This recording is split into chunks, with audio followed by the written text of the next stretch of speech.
നമസ്കാരം. പ്രിയ പ്രേക്ഷകർക്ക് ഇലക്ഷൻ ഹെറാൾഡിലേക്ക് ഒരിക്കൽ കൂടി സ്വാഗതം. ഈ ആഴ്ച ഇലക്ഷൻ ഹെറാൾഡ് ആഴത്തിൽ വിശകലനം ചെയ്യുന്നത് കേരളത്തിലെ ഏറ്റവും കൂടുതൽ MLA-മാരെ നിയമസഭയിലേക്ക് അയക്കുന്ന മലപ്പുറം ജില്ലയിലെ മണ്ഡലങ്ങളാണ്. മുസ്ലിം ലീഗിന്റെ തട്ടകമാണ് മലപ്പുറം. 11 MLA-മാരാണ് ജില്ലയിൽ ലീഗിനുള്ളത്. കോൺഗ്രസിന്റെ 2 കൂടി കൂട്ടിയാൽ UDF-ന് MLA-മാർ 13 ആകും. നിലമ്പൂർ ഉപതെരഞ്ഞെടുപ്പ് കഴിഞ്ഞതോടെ 4 MLA-മാരുണ്ടായിരുന്ന ഇടതുമുന്നണി 3-ലേക്ക് ചുരുങ്ങി. വരുന്ന തെരഞ്ഞെടുപ്പിൽ ഈ കണക്ക് എങ്ങനെ മാറും? മലപ്പുറത്തുകാരുടെ മനസ്സ് ആർക്കൊപ്പമായിരിക്കും? നോക്കാം. വളരെ വിശദമായി തന്നെ ഓരോ മണ്ഡലങ്ങളിലെയും രാഷ്ട്രീയ സാഹചര്യം സമഗ്രമായി പരിശോധിക്കാൻ അതിഥികളായി കോഴിക്കോട്ട് നിന്ന് ന്യൂസ് എഡിറ്റർ പ്രസാദ് ഉടുമ്പശ്ശേരിയും റിസർച്ച് ഡെസ്കിൽ നിന്ന് അസോസിയേറ്റ് എഡിറ്റർ PP പ്രശാന്തും നമുക്കൊപ്പം ചേരുന്നു. ഇരുവർക്കും ഇലക്ഷൻ ഹെറാൾഡിലേക്ക് സ്വാഗതം. നമ്മൾ ആദ്യം പോകുന്നത് താനൂർ മണ്ഡലത്തിലേക്കാണ്. മുൻ മുഖ്യമന്ത്രി CH മുഹമ്മദ് കോയ, മുൻമന്ത്രി PK അബ്ദുറബ്ബ് തുടങ്ങിയ പ്രമുഖരെ നിയമസഭയിൽ എത്തിച്ചിട്ടുള്ള മണ്ഡലം. 1957 മുതൽ മുസ്ലിം ലീഗിന്റെ ഉള്ളം കൈയിലായിരുന്ന താനൂർ പക്ഷേ കഴിഞ്ഞ 10 വർഷമായി LDF-നൊപ്പമാണ്. കോൺഗ്രസ് വിട്ടെത്തിയ V അബ്ദുറഹിമാനിലൂടെയാണ് LDF താനൂർ പിടിച്ചത്.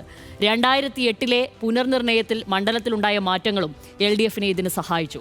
മന്ത്രിയുടെ മണ്ഡലം എന്ന പ്രത്യേകതയും താനൂരിനുണ്ട്. ആദ്യം കഴിഞ്ഞകാല കണക്കുകൾ നമുക്ക് നോക്കാം. താനൂർ അസംബ്ലി മണ്ഡലം 2021 നിയമസഭാ തെരഞ്ഞെടുപ്പിൽ എങ്ങനെ എന്നാണ് നോക്കുന്നത്. താനൂർ അസംബ്ലി മണ്ഡലം പരിശോധിക്കുകയാണെങ്കിൽ V അബ്ദുറഹിമാനാണ് മത്സരിച്ചിരിക്കുന്നത്. നേരത്തെ പറഞ്ഞല്ലോ മന്ത്രിയുടെ മണ്ഡലമാണെന്നുള്ളത്. V അബ്ദുറഹിമാനാണ് അവിടെ മത്സരിച്ചിരിക്കുന്നത്. 70,704 വോട്ടുകളാണ് അദ്ദേഹം അവിടെ നേടിയത്. മറ്റൊന്ന് PK ഫിറോസാണ് ലീഗിന്റെ സ്ഥാനാർത്ഥി. അദ്ദേഹം അവിടെ നേടിയിരിക്കുന്നത് 69,719 വോട്ടുകളാണ് അവിടെ നേടിയിരിക്കുന്നത്. 45.7%. പിന്നൊന്ന് BJP സ്ഥാനാർത്ഥിയായി K നാരായണൻ മത്സരിച്ചിരിക്കുന്നു. അദ്ദേഹം 10,590 അങ്ങനെയാണ് നേടിയിരിക്കുന്നത്. ഭൂരിപക്ഷം 985. ഭൂരിപക്ഷം ശ്രദ്ധിക്കണം, 985 വോട്ടുകൾ ഭൂരിപക്ഷത്തിലാണ് V അബ്ദുറഹിമാൻ കഴിഞ്ഞ തവണ അവിടെ ജയിച്ചു കയറിയിരിക്കുന്നത്. ഇനി താനൂർ 2024 ലോക്സഭാ തിരഞ്ഞെടുപ്പിൽ എങ്ങനെയെന്ന് പരിശോധിച്ച് കഴിഞ്ഞാൽ പൊന്നാനി ലോക്സഭാ മണ്ഡലത്തിന് കീഴിലാണ് താനൂർ വരുന്നത്. അവിടെ അബ്ദുൾ സമദ് സമദാനിയാണ് മത്സരിച്ചിരിക്കുന്നത്, ലീഗിന്റെ സ്ഥാനാർത്ഥി. അദ്ദേഹത്തിന് 83,556 വോട്ടുകളാണ് മണ്ഡലത്തിൽ നേടിയത്. 59.14% വോട്ടുകൾ ഈ മണ്ഡലത്തിൽ നിന്നും നേടിയിട്ടുണ്ട്. മറ്റൊന്ന് KS ഹംസ ആണ് അവിടെ നിന്ന് CPI-നായി മത്സരിച്ചിരിക്കുന്നത്. അദ്ദേഹത്തിന് 41,587 വോട്ടുകളാണ് 2024 ലോക്സഭാ തെരഞ്ഞെടുപ്പിൽ ഇവിടെ നിന്നും സമാഹരിക്കാനായിരിക്കുന്നത്. മറ്റൊന്ന് BJP-ക്കായി മത്സരിച്ചിരിക്കുന്നത് അഡ്വക്കേറ്റ് നിവേദിതയാണ്.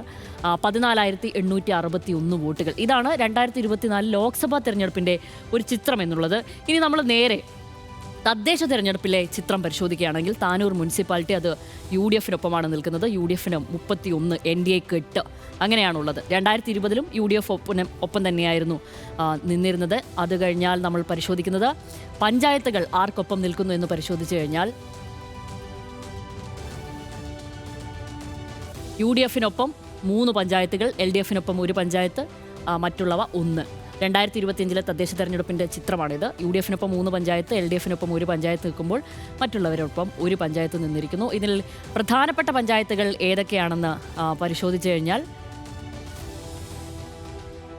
ഒഴൂർ UDF-നൊപ്പം, നിറമരുതൂർ LDF-നൊപ്പം, പൊന്മുണ്ടം ചെറിയ മുണ്ടം UDF. ഈ പൊന്മുണ്ടം പഞ്ചായത്തിൽ കോൺഗ്രസ് CPI-എം ഭരണമാണ് നിലവിലുള്ളതെന്നാണ് മനസ്സിലാക്കുന്നത്. ചെറിയ മുണ്ടം UDF-നൊപ്പം, താനാളൂർ UDF-നൊപ്പം. താനാളൂർ LDF-ൽ നിന്നും ഇത്തവണ UDF പിടിച്ചെടുത്തിരിക്കുന്നു എന്നാണ് മനസ്സിലാക്കേണ്ടത്. നിറമരുതൂർ നിലനിർത്താൻ UDF-നായിട്ടുമില്ല. നേരത്തെ തന്നെ അത് LDF-ൽ നിന്ന് തിരിച്ചു പിടിച്ചതായിരുന്നു. പക്ഷേ അത് നിലനിർത്താൻ ഇത്തവണ 2025-ലെ തദ്ദേശ തെരഞ്ഞെടുപ്പിൽ UDF-നായിട്ടില്ല. അപ്പോൾ ഇതാണ് പ്രധാനപ്പെട്ട പഞ്ചായത്തുകൾ താനൂരിൽ ഉള്ളത്. ഇനി നമ്മൾ ഈ മണ്ഡല വിശകലനങ്ങളിലേക്ക് വരികയാണെങ്കിൽ നമുക്ക് ആദ്യം ശ്രീ പ്രസാദ് ഉടുമ്പശ്ശേരിയിലേക്ക് പോകാം. പ്രസാദ്, ഈ കഴിഞ്ഞ LDF തരംഗത്തിലെ 10 വർഷമാണ് അബ്ദുറഹിമാനിലൂടെ ഈ മണ്ഡലം LDF-നൊപ്പം നിന്നിരിക്കുന്നത്. ഇക്കഴിഞ്ഞ തദ്ദേശ തെരഞ്ഞെടുപ്പ് ഫലം പരിശോധിക്കുമ്പോൾ LDF-ന് ഏറ്റവും കൂടുതൽ ഭൂരിപക്ഷം നൽകുന്ന താനാളൂർ ഇടതിൽ നിന്ന് UDF പിടിച്ചെടുത്തിട്ടുണ്ട്, ഞാൻ നേരത്തെ പറഞ്ഞതുപോലെ. ഒപ്പം ഈ താനൂർ നഗരസഭയും ഒഴൂറും ചെറിയമുണ്ടം പഞ്ചായത്തും ഒക്കെ നിലനിർത്തിയിട്ടുമുണ്ട്. ഒപ്പം ബ്ലോക്ക് ജില്ലാ പഞ്ചായത്തുകളിൽ വൻ മുന്നേറ്റമാണ് ഇത്തവണ UDF-നുള്ളത്. ഇത് ഒരു സൂചനയാണോ പ്രസാദെ? താനൂർ ലീഗിനൊപ്പം പോകുമോ ഇത്തവണ?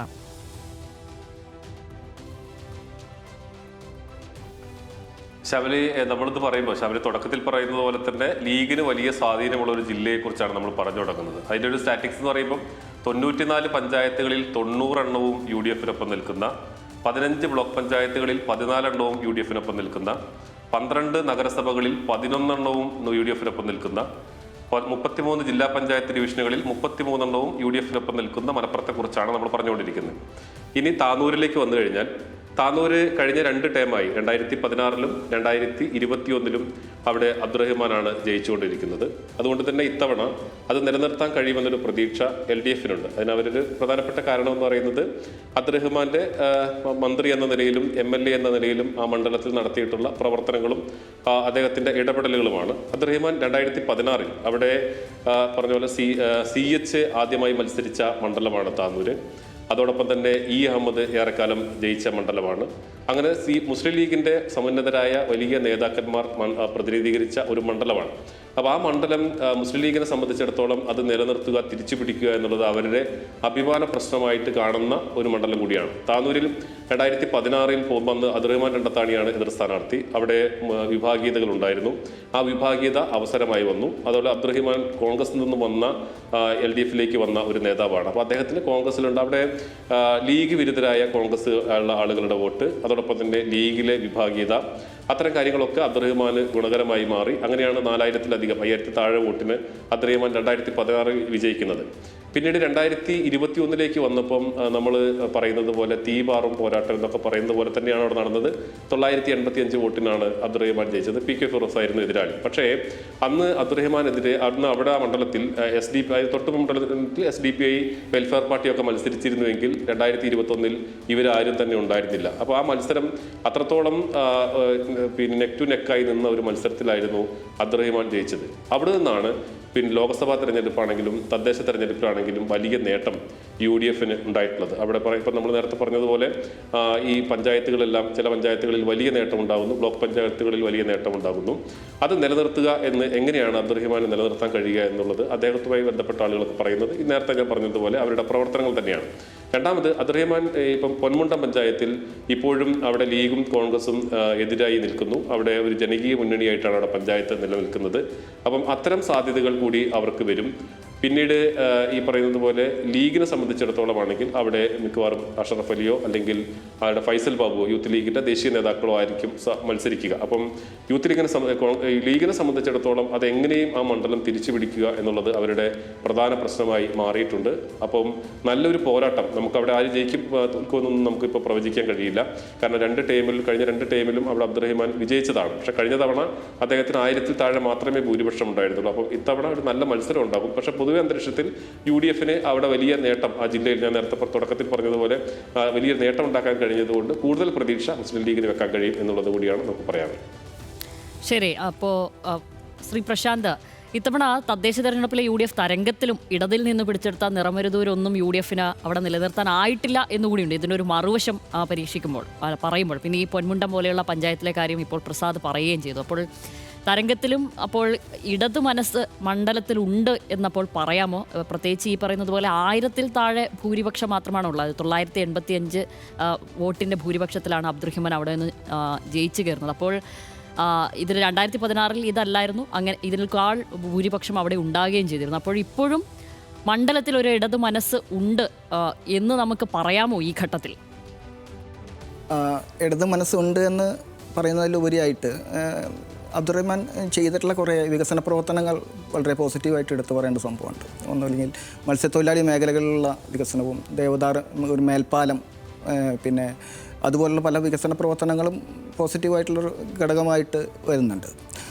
അതിലുപരിയായിട്ട് അവിടെയുള്ള BJPയുടെ ഒരു സ്വാധീനം കൂടി നമുക്ക് ചെറുതായിട്ടെങ്കിലും വിലയിരുത്തേണ്ടി വരും. കാരണം മത്സരം വളരെ കടുക്കുമ്പോൾ BJPയുടെ ചില വോട്ടുകൾ എവിടേക്കും അറിയുന്നു എന്നതൊക്കെ പ്രധാന ഘടകമായിട്ട് നമുക്ക് പരിശോധിക്കേണ്ടി വന്നേക്കും. കാരണം താനൂർ നഗരസഭയിലെ പ്രധാന പ്രതിപക്ഷമാണ് BJP. അതിലുപരിയായിട്ട് പിന്നെ മറ്റൊരു ഘടകം ഏകദേശം 11,000-ഓളം വോട്ടുകൾ BJPക്ക് അവിടെ നിന്ന് എല്ലാ വരുന്ന തെരഞ്ഞെടുപ്പുകളിൽ സമാഹരിക്കാൻ പറ്റാറുണ്ട്. അതൊരു ഘടകമാണ്. അതോടൊപ്പം തന്നെയാണ് ഈ പറഞ്ഞ പോലെ തന്നെ മത്സരം കടുക്കുമ്പോൾ ഈ പൊന്മുണ്ടം പോലെയുള്ള പഞ്ചായത്തുകൾ അതിലെ ഉള്ള കോൺഗ്രസിൻ്റെ വോട്ടുകൾ എവിടേക്കാണ് പോവുക, അതോ സമാഹരിക്കാൻ ലീഗിനാവുമോ എന്നുള്ള ചോദ്യമൊക്കെ ഉയരുന്നത്. സ്വാഭാവികമായിട്ട് പഴയ കോൺഗ്രസ്സുകാരൻ എന്നുള്ള നിലയ്ക്ക് അബ്ദുറഹിമാന് ആ പഞ്ചായത്തിലെ പൊന്മുണ്ടം പഞ്ചായത്തിലൊക്കെ നല്ല സ്വാധീനം ഉണ്ട്. അപ്പോൾ ഇത്തരം ഘടകങ്ങളൊക്കെ ആയിരിക്കും വിധി നിശ്ചയിക്കുക എന്നാണ് എനിക്ക് തോന്നുന്നത്. പ്രസാദ്, ഞാൻ ഒരു കാര്യം കൂടെ ചോദിക്കാം. ഇപ്പോൾ ഈ പ്രശാന്ത് പറഞ്ഞു വെച്ചതുപോലെ ഈ BJP വോട്ടുകൾ അതൊരു നിർണായകമായ ഒരു സ്വാധീനമാകാൻ ഈ മണ്ഡലത്തിൽ സാധ്യതയുണ്ടോ? കാരണം ഒരു ടൈറ്റ് ഫൈറ്റ് എന്തായാലും നമ്മൾ പ്രതീക്ഷിക്കുന്നുണ്ട്. അതിപ്പം ആരാണോ മത്സരിക്കുന്നത് എന്നുള്ളത് ഇടത് വലത് മുന്നണികളിൽ ഒരു ടൈറ്റ് ഫൈറ്റ് ഉണ്ട്. അപ്പോഴും 10,000-ന് മുകളിൽ വോട്ട് പിടിക്കാൻ അവിടെ BJPക്ക് സാധിക്കുന്നുണ്ട്. അതിൽ തന്നെ ഈ താനൂർ നഗരസഭ നോക്കിയാൽ അതൊരു കൗതുകമാണല്ലോ. BJP പ്രതിപക്ഷമായ ജില്ലയിലെ ഏക സ്ഥലമാണ് ഈ താനൂർ എന്ന് പറയുന്നത്. അത് മന്ത്രിയുടെ മണ്ഡലത്തിലെ നഗരസഭ കൂടിയാണ്. അത് ഇത്തവണ തദ്ദേശത്തിലും അങ്ങനെ തന്നെയാണുള്ളത്. UDF ഭരണപക്ഷവും BJP പ്രതിപക്ഷവുമാണ് ആയിട്ടാണ് ഇരിക്കുന്നത്. അപ്പോൾ ഇത് 985 വോട്ട് മാത്രമാണ് ആകെ ഡിഫെൻഡ് ചെയ്യാനുള്ളത് അവിടെയുള്ളത്. അപ്പോൾ ഈ വോട്ട് BJP പിടിക്കുന്ന വോട്ട് ആർക്കായിരിക്കും നേട്ടവും ആർക്കായിരിക്കും അത് നഷ്ടവും വരുത്തുക എന്നാണ് പ്രസാദിന് തോന്നുന്നത്?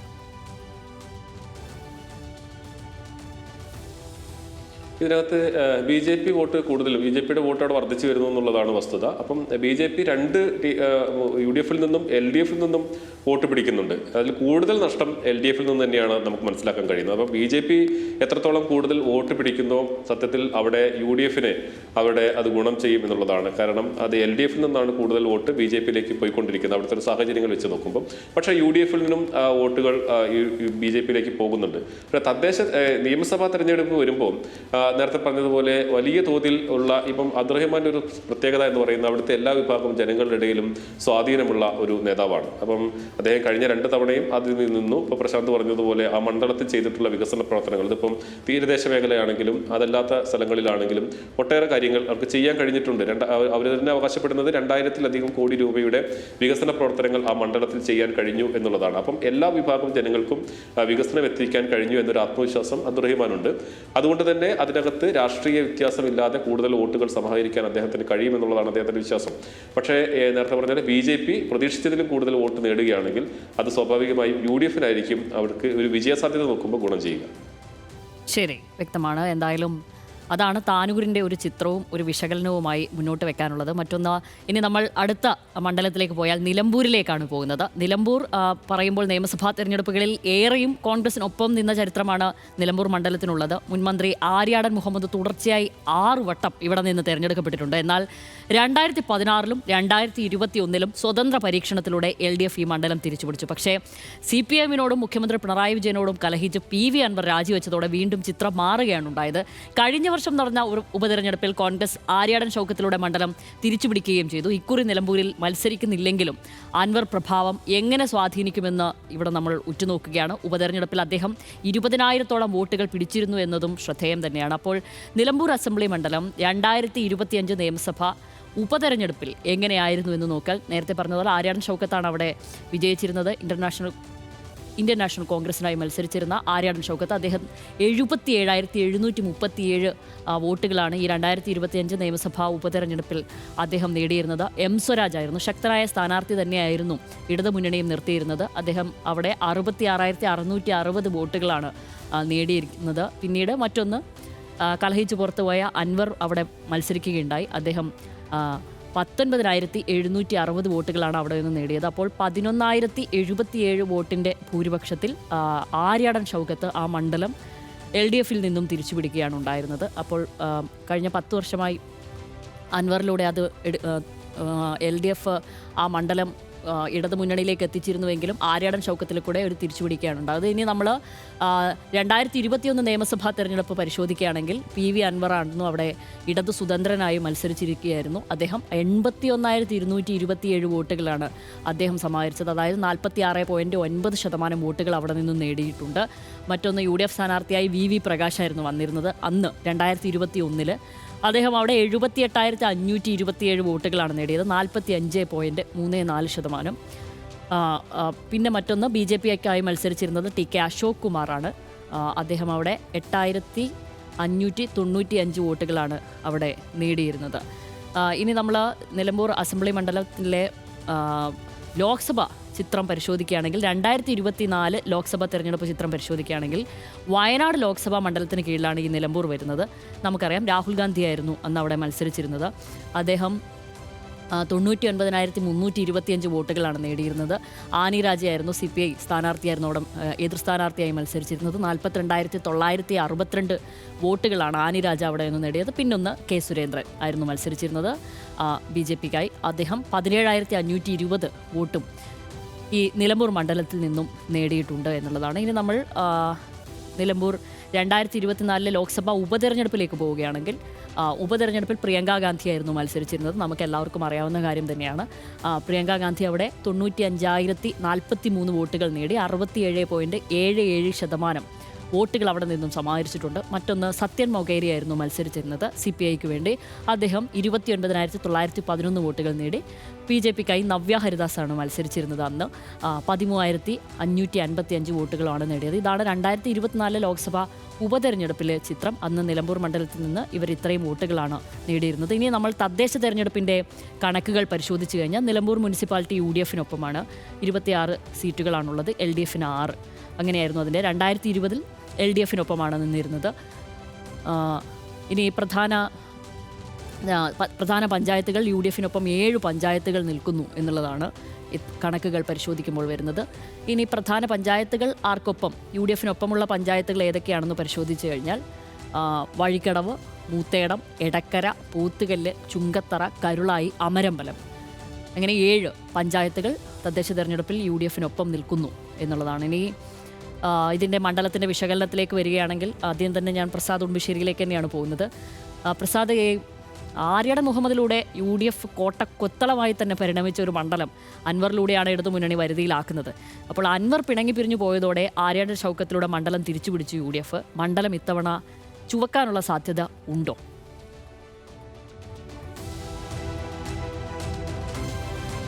ഇതിനകത്ത് ശബരി ഒട്ടേറെ ഘടകങ്ങൾ LDFന് അനുകൂലമായി വന്നാൽ മാത്രമാണ് അങ്ങനെ ചുവക്കുക എന്ന് പറയുന്നത്. തീരെ ചുവക്കില്ല എന്ന് നമുക്ക് പറയാൻ കഴിയില്ല. കാരണം കഴിഞ്ഞ ഉപതെരഞ്ഞെടുപ്പിൽ ആര്യാടൻ ഷൗക്കത്ത് മത്സരിച്ച സമയത്ത് PV അൻവർ അവിടെ മത്സരിക്കുകയും 19,000-20,000 താഴെ വോട്ട് പിടിക്കുകയും ചെയ്തു. ആ വോട്ട് പിടിച്ചതാണ് സത്യത്തിൽ കഴിഞ്ഞ തവണ ആര്യാടൻ ഷൗക്കത്ത് വിജയിക്കാനുള്ള ഒരു കാരണമായി മാറിയത്. അത് അൻവർ കഴിഞ്ഞ തവണ തന്നെ അത് പറയുന്നുണ്ടായിരുന്നു. അദ്ദേഹം മത്സരിച്ചില്ലായിരുന്നെങ്കിൽ നേരെ തിരിച്ചായിരുന്നു അതിൻ്റെ പ്രതിബദ്ധ ഉണ്ടാകുന്നത്. കാരണം ആര്യാടൻ ഷൗക്കത്ത് പരാജയപ്പെടും, M സ്വരാജ് ജയിക്കുന്ന ഒരു സാഹചര്യം ഉണ്ടാകും എന്നുള്ളതാണ്. അവിടെ ആര്യാടൻ ഷൗക്കത്തും PV അൻവറും തമ്മിലുള്ള, അല്ലെങ്കിൽ അവരുടെ കുടുംബങ്ങൾ തമ്മിലുള്ള പകയും അതെല്ലാം അവിടെ എല്ലാവർക്കും അറിയാവുന്നതാണ്. അപ്പം ഇത്തവണ അദ്ദേഹം UDFന്റെ അസോസിയേറ്റ് അംഗമാണെങ്കിൽ പോലും ആര്യാടൻ ഷൗക്കത്തുമായി എങ്ങനെയാണ്, അല്ലെങ്കിൽ അവിടെ അദ്ദേഹം എന്ത് നിലപാട് സ്വീകരിക്കും എന്നുള്ളത് വളരെ പ്രധാനപ്പെട്ടതാണ്. ഇപ്പോൾ 19,000 വോട്ട് അദ്ദേഹം പിടിച്ചു എന്ന് പറയുന്നത് ചെറിയ നമ്പറല്ല. അപ്പോൾ UDFന്റെ ഭാഗമായി നിൽക്കുമ്പോൾ സ്വാഭാവികമായും മറ്റ് എതിർപ്പുകൾ പരസ്യമായി ഒന്നും തന്നെ PV അൻവറിന്റെ ഭാഗത്ത് നിന്ന് ഉണ്ടാവില്ല എന്ന് നമുക്ക് ഉറപ്പിക്കാം. പക്ഷേ എങ്കിൽ പോലും അവിടെ ആളുകൾക്ക് അവരുടെ PV അൻവറിനോടൊപ്പം നിൽക്കുന്ന, അല്ലെങ്കിൽ ആര്യാടൻ ഗ്രൂപ്പിനെതിരെ നിൽക്കുന്ന ആളുകളുടെയൊക്കെ വോട്ട് എങ്ങനെയാണ് പോകുക എന്നതിനെ ആശ്രയിച്ചിരിക്കും അവിടെ LDFന്റെ ഒരു വിജയ സാധ്യതയൊക്കെ വരുന്നത്.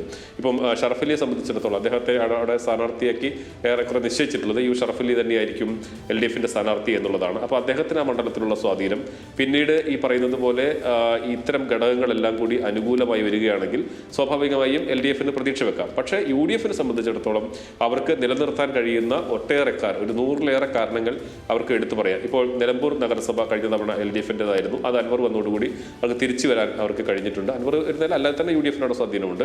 പിന്നെ കുറേ പഞ്ചായത്തുകൾ കഴിഞ്ഞ തവണ LDFനോടൊപ്പം നിന്നായിരുന്ന കരുളായി, അമരമ്പലം തുടങ്ങിയ പഞ്ചായത്തുകളൊക്കെ UDFന്റെ ഭാഗമായി ഇപ്പോൾ മാറിയിട്ടുണ്ട്.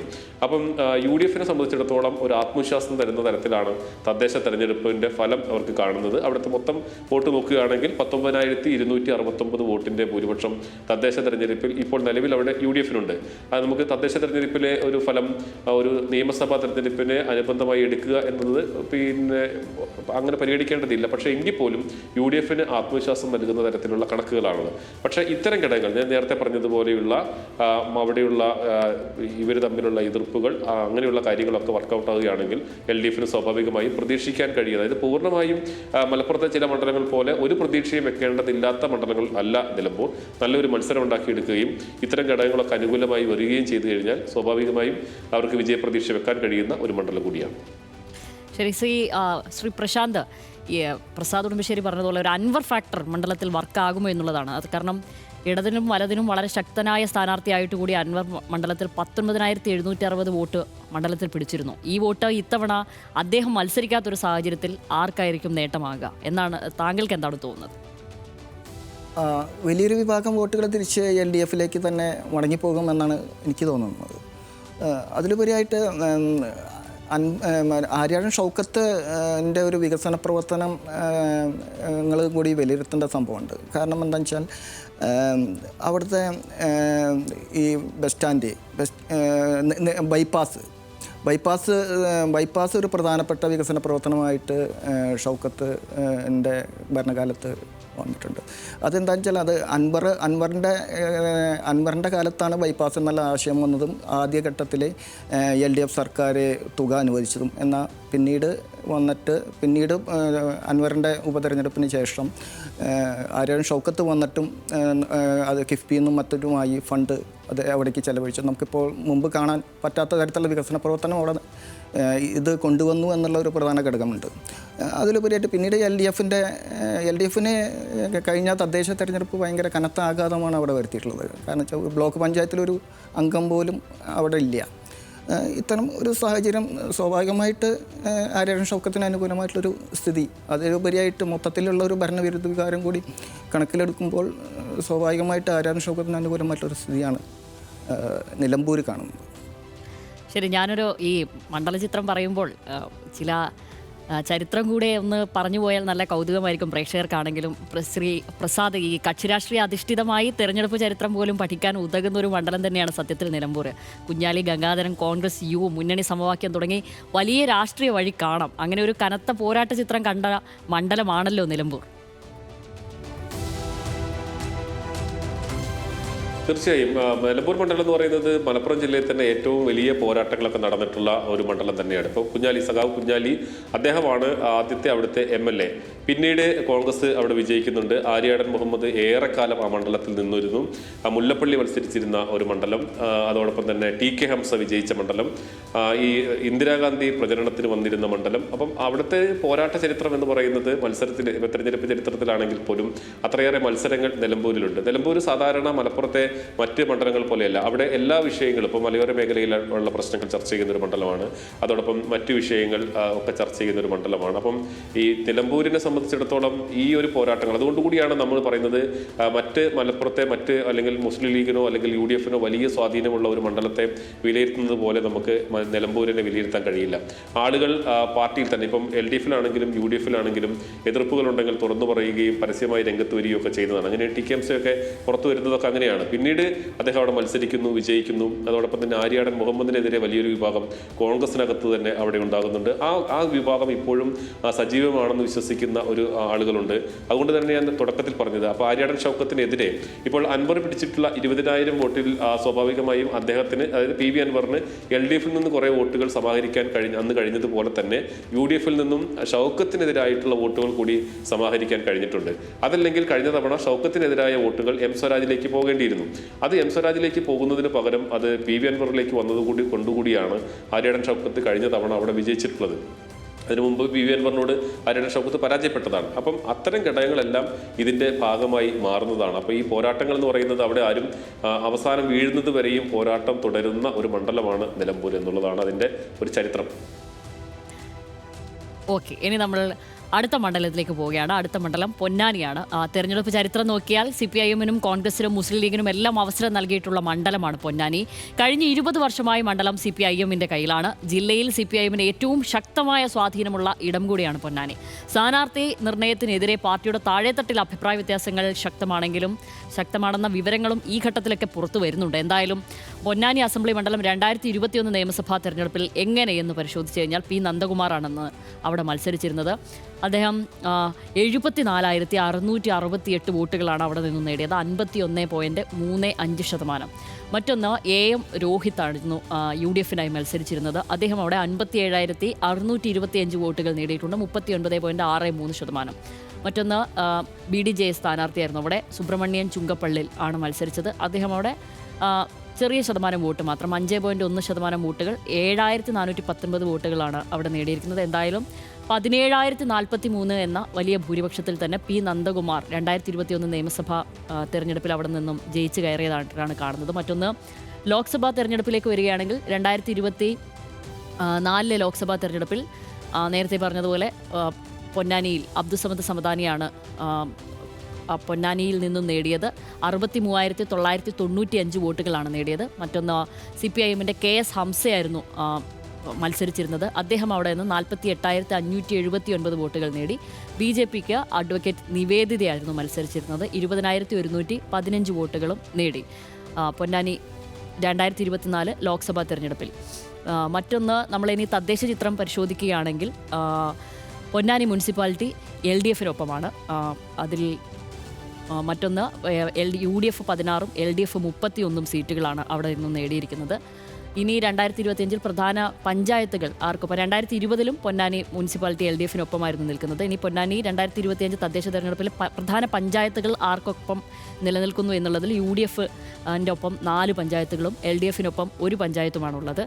മറ്റൊന്ന്, UDFിനൊപ്പമുള്ള പഞ്ചായത്തുകൾ ഏതൊക്കെയാണെന്ന് പരിശോധിച്ച് കഴിഞ്ഞാൽ മാറഞ്ചേരി, ആലംകോട്, നന്നമ്മുക്ക, പെരുമ്പടപ്പ് എന്നീ പഞ്ചായത്തുകളാണ് UDFിനൊപ്പം നിൽക്കുമ്പോൾ വെളിയംകോട് പഞ്ചായത്ത് LDFിനൊപ്പം നിൽക്കുന്നു. ഇതാണ് 2025 തദ്ദേശ തെരഞ്ഞെടുപ്പ് ചിത്രം എന്ന് പറയുന്നത്. ഇനി ഞാൻ പറഞ്ഞ പോലെ ഇതിൻ്റെ മണ്ഡലത്തിലൊരു വിശകലനത്തിലേക്ക് വരുമ്പോൾ പ്രസാദിലേക്ക് പോയി കഴിഞ്ഞാൽ, പ്രസാദ്, ഈ മലപ്പുറം ജില്ലയിൽ തന്നെ CPMന് ഏറ്റവും സ്വാധീനമുള്ള മേഖലയാണ് പൊന്നാനി മണ്ഡലം. മുൻകാലങ്ങളിൽ ഈ നമ്മൾ തിരഞ്ഞെടുപ്പ് ചരിത്രം പരിശോധിക്കുമ്പോൾ പാലൊളി മുഹമ്മദ് കുട്ടി, P. ശ്രീരാമകൃഷ്ണൻ, P. നന്ദകുമാർ തുടങ്ങിയവരൊക്കെയാണ് ഈ ഇടതുകോട്ട അവിടെ കാത്തു പോന്നിരുന്നത്. ഇത്തവണ ഈ സ്ഥാനാർത്ഥി നിർണയത്തിലേക്കൊക്കെ കാര്യങ്ങൾ എത്തിയിട്ടുണ്ടെന്നാണ് മനസ്സിലാക്കുന്നത്. വഖഫ് ബോർഡ് ചെയർമാനായ മുൻ ചെയർമാൻ ഇപ്പോൾ അതല്ലേ MK സക്കീറാണ് നിയമസഭാ തെരഞ്ഞെടുപ്പിൽ മത്സരിക്കുന്നു എന്നാണല്ലോ വിവരം. അപ്പോൾ അദ്ദേഹത്തിൻ്റെ സ്ഥാനാർത്ഥിത്വത്തിനെതിരെ വലിയ സോഷ്യൽ മീഡിയ എതിർപ്പുകളൊക്കെ ഉയരുന്നുണ്ട്. അത്തരം ആശങ്കകൾക്കൊക്കെ അടിസ്ഥാനമുണ്ടോ? പൊന്നാനി നിലനിർത്താൻ ആകും എന്ന് തന്നെയാണോ നമ്മൾ അവിടെ നിന്ന് മനസ്സിലാക്കുന്നത്? എന്താണ് അവിടുത്തെ ഒരു പ്രാദേശിക ചിത്രം ഒക്കെ ഉള്ളത് ഇപ്പോൾ?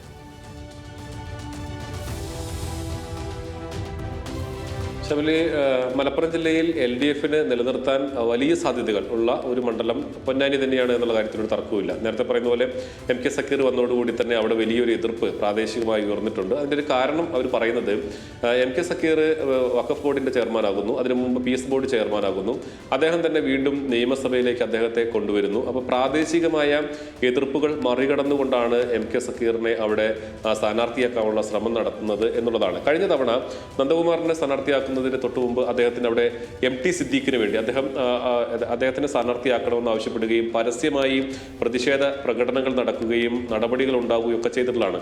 MT സിദ്ദീഖ് ഇപ്പോൾ പാർട്ടിയിൽ തിരിച്ച് വീണ്ടും പാർട്ടിയുടെ പ്രധാനപ്പെട്ട പദവിയിലേക്ക് വന്നിട്ടുണ്ടെങ്കിൽ പോലും അത്തരം കാര്യങ്ങൾ അവിടെ പ്രാദേശികമായിട്ടുള്ള ഒരാളെ തന്നെ സ്ഥാനാർത്ഥിയാക്കണമെന്ന ഒരു ആവശ്യം ഉയർന്നിട്ടുണ്ട്. പക്ഷേ അത് പരിഹരിക്കാൻ കഴിയും എന്ന് തന്നെയാണ് CPMന്റെ ഒരു പ്രതീക്ഷ. നേരത്തെ പറഞ്ഞ പോലെ പൊന്നാനി മണ്ഡലം എന്ന് പറയുന്നത് CPMന്റെ വളരെ പ്രധാനപ്പെട്ട ഇമ്പിച്ചി ബാബു പോലെയുള്ള സമുന്നതരായ നേതാക്കൾ ജയിക്കുകയും എന്നാൽ തോൽക്കുകയും ചെയ്തിട്ടുള്ളൊരു മണ്ഡലമാണ്. ഇമ്പിച്ചി ബാബു അവിടെ നിന്ന് ജയിക്കുകയും തോൽക്കുകയും ഒക്കെ ചെയ്തിട്ടുണ്ട്. അപ്പം അവിടെ ഇടതുപക്ഷത്തിന് ശക്തിയുണ്ട് എന്ന് പറയുമ്പോൾ തിരിച്ചടിയും നേരിട്ടുണ്ട്. TK ഹംസ അതുപോലെ പരാജയപ്പെട്ടിട്ടുണ്ട്, ജയിച്ചിട്ടുണ്ട്. പാലോളി മുഹമ്മദ് കുട്ടി ജയിച്ചിട്ടുണ്ട്. ശ്രീരാമകൃഷ്ണൻ ഉൾപ്പെടെയുള്ള ആളുകളൊക്കെ മത്സരിച്ച് ജയിച്ച ഒരു മണ്ഡലമാണ്. അപ്പം മലപ്പുറം ജില്ലയിൽ CPMന് അല്ലെങ്കിൽ ഇടതുപക്ഷത്തിന് നല്ല രീതിയിൽ വിജയസാധ്യത വെക്കാവുന്ന ഒരു മണ്ഡലമാണ്. പക്ഷേ ഇത്തവണ KP നൗഷാദ് അലിയാണ് UDFിൽ നിന്നും കോൺഗ്രസിന്റെ സ്ഥാനാർത്ഥിയാകാനുള്ള പ്രധാനപ്പെട്ട സാധ്യതയായി കാണുന്നത്. അദ്ദേഹത്തിന്റെ പേരാണ് പ്രഥമ പരിഗണനയിലുള്ളത്. അദ്ദേഹം കഴിഞ്ഞ 2 വർഷമായി പൊന്നാനി മണ്ഡലം കേന്ദ്രീകരിച്ചുകൊണ്ട് പ്രവർത്തിക്കുന്നുണ്ട്. അവിടുത്തെ ജനകീയ പ്രശ്നങ്ങളിൽ ഇടപെടുന്നുണ്ട്, സജീവമായി തന്നെ നിൽക്കുന്നു. അപ്പം അത് തന്നെയാണ് അതിനകത്തെ ശക്തമായ ഒരു മത്സരം നടക്കുമെന്ന് നമുക്ക് പറയാനുള്ളൊരു കാരണവും. എല്ലാ മേഖലയിലും അദ്ദേഹം സജീവമായി ഇടപെടുന്നുണ്ട്. LDFിനെ സംബന്ധിച്ചിടത്തോളം അത് LDFിന് സ്വാധീനം. ഇപ്പോൾ കഴിഞ്ഞ തവണ അത്രയും പ്രശ്നങ്ങളുണ്ടായിട്ട് പോലും നന്ദകുമാർ അവിടെ 51% വോട്ട് നേടി വിജയിച്ച ഒരാളാണ്. അപ്പോൾ പാർട്ടിക്കകത്തുള്ള പ്രശ്നങ്ങളൊക്കെ താൽക്കാലികമാണ്. സ്ഥാനാർത്ഥിയുടെ ഔദ്യോഗിക പ്രഖ്യാപനം വരുന്നതോടുകൂടി തന്നെ അവർ അത്തരം പ്രശ്നങ്ങൾ പരിഹരിക്കാൻ കഴിയും എന്നുള്ളത് അവർ പറയുന്നുണ്ട്. പക്ഷേ വലിയ തോതിൽ ഇപ്പോൾ നേരത്തെ പോലെ സോഷ്യൽ മീഡിയയിൽ വലിയ ക്യാമ്പയിനുകൾ നടക്കുന്നുണ്ട്. ഇപ്പോൾ തന്നെ ഇതിനെതിരെ സക്കീറിനെ സ്ഥാനാർത്ഥിയാക്കാൻ പാടില്ല, മറ്റൊരാളെ കണ്ടെത്തണം, അദ്ദേഹത്തിന് തന്നെ സ്ഥിരമായി പദവികൾ കൊടുക്കുന്നു എന്നെല്ലാം പറഞ്ഞ് വലിയ ക്യാമ്പയിനുകൾ നടക്കുന്നുണ്ട്. പക്ഷേ അതെല്ലാം പറഞ്ഞ് പരിഹരിക്കാൻ കഴിയും എന്നുള്ളത് തന്നെയാണ് കരുതുന്നത്. പക്ഷേ ഈ തെരഞ്ഞെടുപ്പിൽ ഇപ്പോൾ പൊന്നാനി നഗരസഭ സാധാരണ മലപ്പുറം ജില്ലയിലെ CPMനൊപ്പം നിൽക്കുന്ന LDFിനൊപ്പം നിൽക്കുന്ന ഏക നഗരസഭ പൊന്നാനി നഗരസഭയാണ്. ആ നഗരസഭയിൽ മാത്രം 5000-ഓളം വോട്ടിന്റെ ഒരു ലീഡ് UDFുമായി നിലവിൽ ഈ തദ്ദേശ തെരഞ്ഞെടുപ്പിന്റെ കണക്കിന്റെ അടിസ്ഥാനത്തിൽ അവിടെ LDFിനുണ്ട്. നമുക്ക് നഗരസഭയിലെ വോട്ട് പഞ്ചായത്തിലെ വോട്ട് പോലെ കണക്കാക്കാൻ കഴിയില്ല. കുറച്ചും കൂടി രാഷ്ട്രീയം കലർന്നൊരു വോട്ടായിട്ട് നമുക്ക് വേണമെങ്കിൽ അതിനെ നഗരസഭയിലെ വോട്ട് കണക്കാക്കാം. 4000-ലധികം വോട്ടിന്റെ ഭൂരിപക്ഷം അവിടെയുണ്ട്. പിന്നെ അവർക്ക് ഉള്ളത് വെളിയങ്കോട് പഞ്ചായത്തിലാണ് നേരിയ ഭൂരിപക്ഷമുള്ളത്. അപ്പം അത് നല്ല രീതിയിൽ അത് നിലനിർത്താൻ നിർത്താൻ കഴിയുമെന്നൊരു പ്രതീക്ഷ അവർക്കുണ്ട്. CPM-ലെ മറ്റ് പ്രശ്നങ്ങളൊക്കെ പരിഹരിക്കാം. പിന്നെ ഈ പറയുന്നത് പോലെ ഈ UDF വലിയ നേട്ടമുണ്ടാക്കാൻ കഴിഞ്ഞ ഒരു ജില്ലയാണ് മലപ്പുറം എന്ന് പറയുന്നത്. അതുകൊണ്ട് തന്നെ ആ ഒരു നല്ല ഒരു വെല്ലുവിളി നേരിടേണ്ടി വരും. വളരെ എളുപ്പത്തിൽ ജയിച്ചു പോകാൻ കഴിയില്ല. പക്ഷേ വിജയപ്രതീക്ഷ ഏറ്റവും കൂടുതൽ വെച്ച് പുലർത്താൻ കഴിയുന്ന ഒരു മണ്ഡലമാണ് പൊന്നാനി.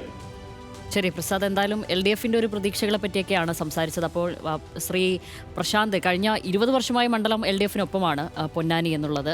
UDF സ്ഥാനാർത്ഥിയായി ഈ പറയുന്ന പോലെ KPCC general secretary KP Naushad Ali അവിടെ എത്തും തന്നെയാണ് വിവരം നിലവിലുള്ളത്. അപ്പോൾ ഈ നൌഷാദിലൂടെ മണ്ഡലം പിടിക്കാൻ UDF-നാകുമോ? മണ്ഡലം വികസനമോ പ്രാദേശിക സാഹചര്യങ്ങളോ ഒക്കെ എങ്ങനെയാണ് അവിടെ? താങ്കൾക്ക് എന്താണ് തോന്നുന്നത്? നൌഷാദ് അലി വളരെ നേരത്തെ തന്നെ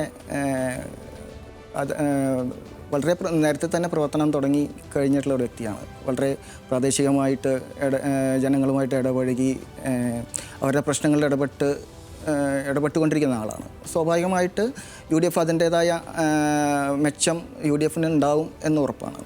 അതിലുപരിയായിട്ട് ഈ പൊന്നാനി നഗരസഭ ഒഴിച്ചാൽ ബാക്കിയുള്ള തദ്ദേശ സ്ഥാപനങ്ങളിലെ കണക്ക് പരിശോധിക്കുമ്പോൾ UDF-ന് വളരെ നേട്ടമുണ്ടാക്കിയ തെരഞ്ഞെടുപ്പായിരുന്നു അത്. അപ്പോൾ സ്വാഭാവികമായിട്ട് അതിൻ്റെ തദ്ദേശ തിരഞ്ഞെടുപ്പിലെ കണക്കുകളും പിന്നീട് വന്നിട്ടുള്ള പൊന്നാനി മണ്ഡലത്തിൻ്റെ അന്തരീക്ഷവും ഒക്കെ കണക്കിലാക്കിയാൽ വലിയ ഒരു മത്സരം പൊന്നാനിയിൽ ഉണ്ടാകുമെന്ന് തന്നെയാണ് പ്രതീക്ഷ. ശരി, വ്യക്തമാണ്. എന്തായാലും ഇനി നമുക്ക് അടുത്ത മണ്ഡലത്തിലേക്ക് പോകാം. വേങ്ങരയാണ് ആ മണ്ഡലം. വേങ്ങര എന്ന് പറയുമ്പോൾ തന്നെ 2008 മണ്ഡല പുനർനിർണയത്തിലൂടെ രൂപീകൃതമായ മണ്ഡലമാണ് വേങ്ങര. ഒരു ആമുഖമായി പറയുകയാണെങ്കിൽ മണ്ഡലത്തെപ്പറ്റി, അക്ഷരാർത്ഥത്തിൽ സത്യത്തിൽ മുസ്ലിം ലീഗിൻ്റെ പൊന്നാപുരം കോട്ട എന്നു പറയാവുന്ന മണ്ഡലമാണ് വേങ്ങര. 2011 മുതൽ മണ്ഡലത്തിൽ വിജയിക്കുന്ന ലീഗിൻ്റെ മുതിർന്ന നേതാവ് PK കുഞ്ഞാലിക്കുട്ടി ഇടയ്ക്ക് പാർലമെന്റിലേക്ക് ചുവടുമാറ്റിയെങ്കിലും കഴിഞ്ഞ തെരഞ്ഞെടുപ്പിൽ മണ്ഡലത്തിൽ മടങ്ങിയെത്തി. വലിയ തിരിച്ചുവരവ് തന്നെയാണ് അദ്ദേഹം നടത്തിയിരുന്നത്. 30,000 വോട്ടുകളുടെ ഭൂരിപക്ഷത്തോടെയായിരുന്നു അദ്ദേഹം അവിടെ തിരിച്ചുവരവ് ഗംഭീരമാക്കിയത്. എന്തായാലും വേങ്ങര അസംബ്ലി മണ്ഡലത്തിന്റെ ചിത്രം 2021 നിയമസഭാ തെരഞ്ഞെടുപ്പിൽ എങ്ങനെ എന്ന് പരിശോധിക്കുകയാണെങ്കിൽ, ഞാൻ പറഞ്ഞതുപോലെ PK കുഞ്ഞാലിക്കുട്ടിയായിരുന്നു ആദ്യം അവിടെ മത്സരിച്ചിരുന്നത്, മുസ്ലിം ലീഗ് സ്ഥാനാർത്ഥി. അദ്ദേഹം 70,381 വോട്ടുകളാണ് അവിടെ നിന്ന് നേടിയത്, 53.5%. മറ്റൊന്ന് CPM-ന്റെ P ജിജി ആയിരുന്നു മത്സരിച്ചിരുന്നത്. അവർക്കവിടെ 39,785 വോട്ടുകളാണ് നേടാൻ കഴിഞ്ഞത്. മറ്റൊന്ന് ഒരു സ്വതന്ത്രൻ KP സഭ മത്സരിച്ചിരിക്കുന്നു. അദ്ദേഹത്തിന് 11,255 വോട്ടുകളുമാണ് നേടാൻ പറ്റിയത്. ഭൂരിപക്ഷം 30,596 വോട്ടിൻ്റെ ഭൂരിപക്ഷത്തിൽ PK കുഞ്ഞാലിക്കുട്ടി 2021 നിയമസഭാ തെരഞ്ഞെടുപ്പിൽ അവിടെ നിന്നും ജയിച്ചു കയറിയ മണ്ഡലമാണ്. 2024 ലോക്സഭാ തെരഞ്ഞെടുപ്പിലെ ചിത്രം പരിശോധിക്കുകയാണെങ്കിൽ മലപ്പുറം ലോക്സഭാ മണ്ഡലത്തിന് കീഴിലാണ് വേങ്ങര വരുന്നത്. ET മുഹമ്മദ് ബഷീർ ആയിരുന്നു അവിടെ നിന്നും മത്സരിച്ചിരുന്നത്. അദ്ദേഹം അവിടെ നിന്ന് 90,142 വോട്ടുകളാണ് നേടിയിരുന്നത്. CPM-ന്റെ V വസീഫായിരുന്നു അന്ന് എതിർ സ്ഥാനാർത്ഥിയായി മത്സരിച്ചിരുന്നത്. അദ്ദേഹത്തിന് അവിടെ 33,745 വോട്ടുകളാണ് വേങ്ങരയിൽ നിന്നും നേടാൻ കഴിഞ്ഞിരിക്കുന്നത്. മറ്റൊന്ന് അബ്ദുൽ സലാം BJP-യുടെ 7,414 വോട്ടുകളും അവിടെ നിന്നും നേടിയിട്ടുണ്ട്. ഇതാണ് 2024 ലോക്സഭാ തെരഞ്ഞെടുപ്പ് ചിത്രം എന്നുള്ളത്. ഇനി നമ്മൾ നേരെ വേങ്ങര 2025 തദ്ദേശ തെരഞ്ഞെടുപ്പ് ചിത്രം പരിശോധിക്കുകയാണെങ്കിൽ, പഞ്ചായത്തുകൾ UDF-നൊപ്പം 6 പഞ്ചായത്തുകൾ, LDF-നൊപ്പം ഇല്ല. 6 പഞ്ചായത്തുകളും UDF-നൊപ്പമാണ് നിൽക്കുന്നത്. 2025 തദ്ദേശ തെരഞ്ഞെടുപ്പ് ചിത്രമാണ് അത്. ഏതൊക്കെ പഞ്ചായത്തുകൾ UDF ഭരിക്കുന്ന പഞ്ചായത്തുകൾ ഏതൊക്കെയാണെന്ന് നോക്കിക്കഴിഞ്ഞാൽ, വേങ്ങരയിൽ UDF വേങ്ങര പഞ്ചായത്ത്, പറപ്പൂർ പഞ്ചായത്ത്, AR നഗർ, ഒതുക്കുങ്ങൽ, ഊരകം, കണ്ണമംഗലം ഇവയൊക്കെ UDF-നൊപ്പം നിൽക്കുന്ന പഞ്ചായത്തുകൾ. 6 പഞ്ചായത്തുകളുടെ കാര്യം ഞാൻ നേരത്തെ പറഞ്ഞു. അത് 3 UDF-നൊപ്പം നിൽക്കുന്ന പഞ്ചായത്തുകളാണ് ഇതൊക്കെ. ഇനി വേങ്ങരയുടെ ചിത്രം, വേങ്ങരയിൽ ഞാൻ പ്രത്യേകിച്ച് ഒന്നും പറയേണ്ട കാര്യമൊന്നുമില്ല. പ്രേക്ഷകർക്ക് തന്നെ ഈ കണക്കുകൾ നോക്കുമ്പോഴും അവിടുത്തെ മണ്ഡലത്തിൻ്റെ ഒരു പൊതുസ്ഥിതി വിലയിരുത്തുമ്പോഴൊക്കെ അറിയാം, വേങ്ങര ലീഗിൻ്റെ പൊന്നാപുരം കോട്ട എന്നതിനപ്പുറത്തേക്ക് മറ്റ് വിശേഷണങ്ങൾക്കൊന്നും അതീതമല്ല. അതുമാത്രമാണ് അതിൻ്റെ ഏറ്റവും മികച്ച വിശേഷണം എന്ന് തന്നെ പറയാം. ശ്രീ പ്രസാദ് ഉടുമ്പശ്ശേരി, പ്രത്യേകിച്ച് PK കുഞ്ഞാലിക്കുട്ടിക്കൊക്കെ അത്രയധികം സ്വീകാര്യതയുള്ള മണ്ഡലമാണ്, സുനിശ്ചിത മണ്ഡലം എന്നല്ലാതെ മറ്റെന്ത് വിലയിരുത്താനാണ് വേങ്ങരയെപ്പറ്റി?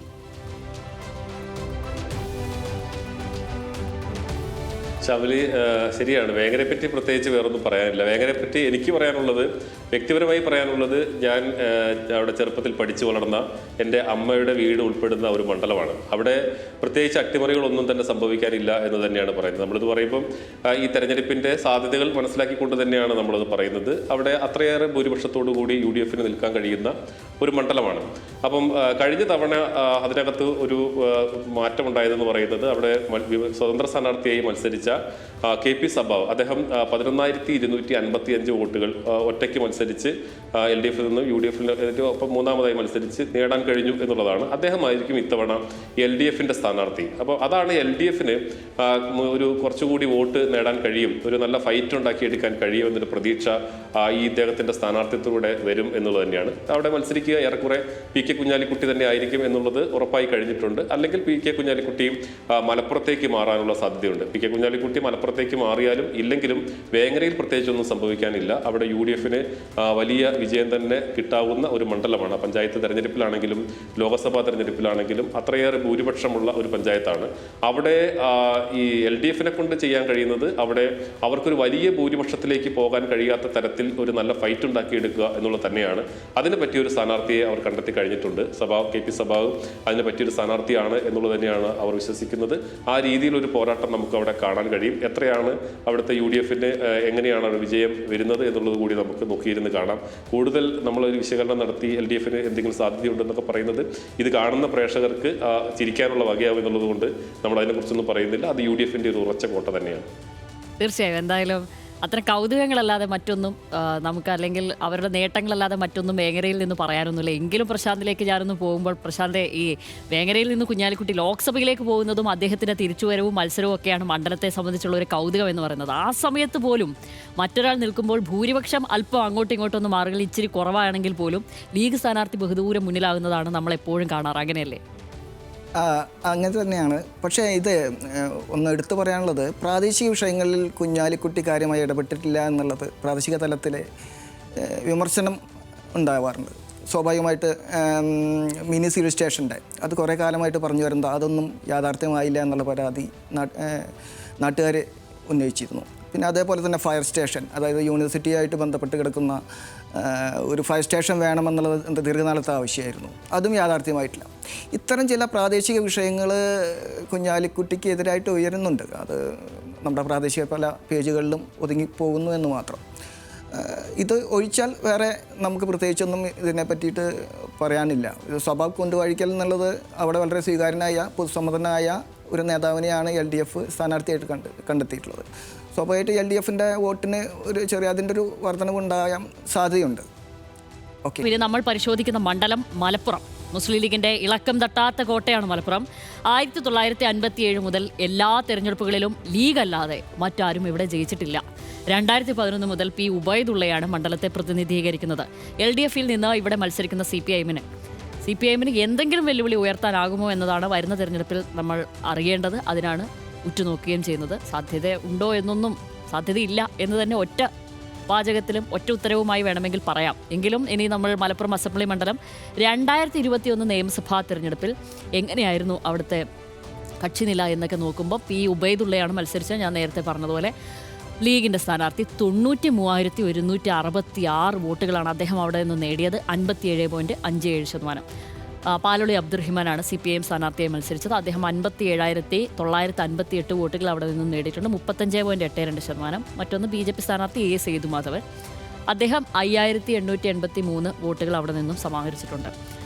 ഭൂരിപക്ഷം 35,208 വോട്ടിനാണ് ഉബൈദുള്ള അവിടെ നിന്നും ജയിച്ചു കയറിയത്. ഇനി 2024 അസംബ്ലി തെരഞ്ഞെടുപ്പിൻ്റെ കണക്കുകളാണ് നമ്മൾ നോക്കുന്നത്. മലപ്പുറം ലോക്സഭാ മണ്ഡലത്തിന് കീഴിൽ തന്നെയാണ് ഈ മലപ്പുറം നിയോജകമണ്ഡലം വരുന്നത്. ലോക്സഭാ തെരഞ്ഞെടുപ്പിൽ ET മുഹമ്മദ് ബഷീർ ആയിരുന്നു മത്സരിച്ചിരുന്നത്. അദ്ദേഹം 1,04,747 വോട്ടുകൾ അവിടെ നിന്നും നേടി. V വസീഫായിരുന്നു മത്സരിച്ചിരുന്നത്. അദ്ദേഹം മലപ്പുറത്ത് നിന്ന് 50,706 വോട്ടുകൾ പിടിച്ചിട്ടുണ്ട്. പിന്നെ ഒന്ന് അബ്ദുൽ സലാം BJPക്കായി മത്സരിച്ചു. അദ്ദേഹം 7,983 വോട്ടുകൾ ലോക്സഭാ തെരഞ്ഞെടുപ്പിൽ നിന്നും ഇവിടെ നിന്ന് നേടിയിട്ടുണ്ട്. ഇതാണ് 2024 ലോക്സഭാ തെരഞ്ഞെടുപ്പ് ചിത്രം. ഇനി നമ്മൾ വീണ്ടും തദ്ദേശ തെരഞ്ഞെടുപ്പ് ചിത്രത്തിലേക്ക് പോയി കഴിഞ്ഞാൽ മലപ്പുറം മുനിസിപ്പാലിറ്റി UDFനൊപ്പമാണ് നിൽക്കുന്നത്. UDF 35, LDF 6, മറ്റുള്ളവർക്ക് 4. ഇതാണ് അതിൻ്റെ നിര. പിന്നെ 2020 UDF-നൊപ്പം തന്നെയായിരുന്നു നിന്നിരുന്നത്. ഇനി 2025 തദ്ദേശ തെരഞ്ഞെടുപ്പിലെ പഞ്ചായത്തുകൾ ആർക്കൊപ്പം നിൽക്കുന്നു എന്ന് പരിശോധിച്ച് കഴിഞ്ഞാൽ 5 പഞ്ചായത്തുകളും UDF-നൊപ്പമാണ് നിൽക്കുന്നത്. LDF-നൊപ്പം പഞ്ചായത്തുകളൊന്നുമില്ല. അതിൽ UDF ഭരിക്കുന്ന പഞ്ചായത്ത് അല്ലെങ്കിൽ 5 പഞ്ചായത്ത് ഏതൊക്കെയാണ് UDF ഭരിക്കുന്നതെന്ന് വെച്ചാൽ പുൽപ്പറ്റ, മൊറയൂർ, പൂക്കോട്ടൂർ, കോഡൂർ, ആനക്കയം 5 പഞ്ചായത്തുകൾ. ഈ 5 പഞ്ചായത്തുകളും LDF-നൊപ്പമാണ് നിൽക്കുന്നത്.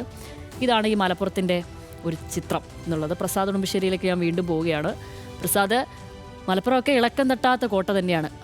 ഏതെങ്കിലും തരത്തിലുള്ള ഒരു വെല്ലുവിളി ഉയർത്താൻ CPM-ന് ആകുമോ? അങ്ങനെ കരുതുന്നുണ്ടോ?